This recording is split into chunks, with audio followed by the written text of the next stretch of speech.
Now, I told you this service was going to be interactive, so some of you have special instructions in your order of service. Not everybody does, but when we reach that part, if you do have those special instructions, I would invite you to follow them. The beach balls are done, but we have something more interesting coming up, I promise you.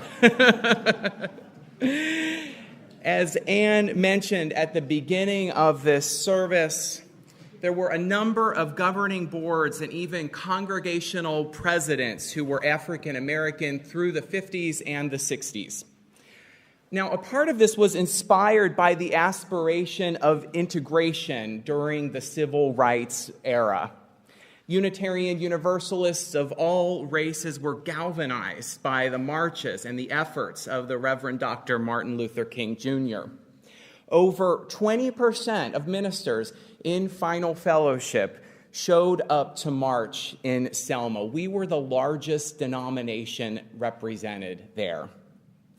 Now, while our history books and institutional memory paid little or no attention to African Americans in our movement, the 60s began to change that. In its own lumbering, democratic way, the denomination was learning to do better.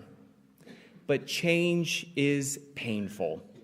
By the late 1960s, trouble was brewing in Unitarian Universalism. There was a group of African Americans and their white supporters who said that change was coming much too slowly. Now, this mirrored the national frustration that many felt about racial justice. There was a lot of talk, a lot of hand-wringing, a lot of institutions that were sponsoring lectures and discussions, but not a lot of action. And so the Black Affairs Council, which was a Unitarian Universalist organization, made the demand that the Unitarian Universalist Association put its money where its mouth is. It wanted a promise of $1 million paid out over 4 years. The 1968 General Assembly agreed to the funding. And then, facing its own budgetary challenges, the UUA board in the next several months overrode the decision that the delegates had made and chose to pay only 1/4 of those funds. Heartbreak, anger, and a profound sense of loss ensued from that. The following General Assembly was one of the most painful in historical memory.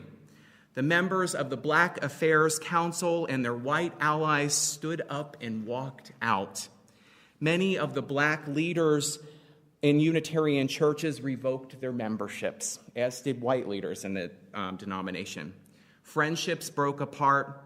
Collegial relationships crumbled. People became bitterly divided over this issue. Now imagine what that would look like, what that would feel like, how that would be for us if half of our beloved religious community stood up and walked out.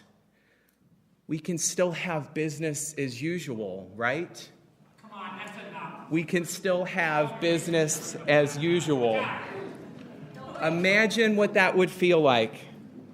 We can still have business as usual, can't we? Wait, can't we talk about this?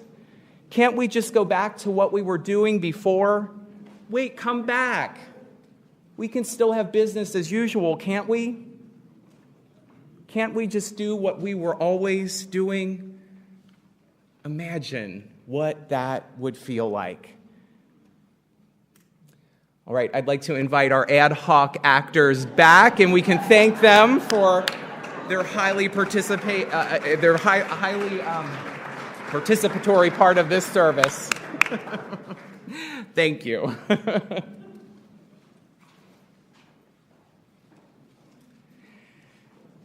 And the truth is that we have never sought to financially redress what happened in the 1969 General Assembly. But we now have the opportunity to make right on a broken promise. BLUU, or the Black Lives of Unitarian Universalism, is making an effort to provide programming and support to African Americans, both lay members and ministers in our denomination. They are providing community and purpose where before there was little institutional support. The UUA board, in recognition of its past mistakes, has now committed $5.2 million to this cause.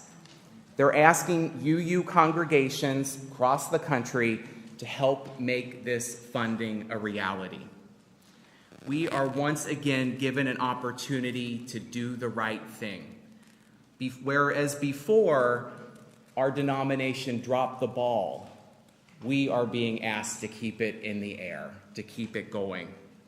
Now, I want to say this. I think that we failed at this the first time, and now we're given a second chance.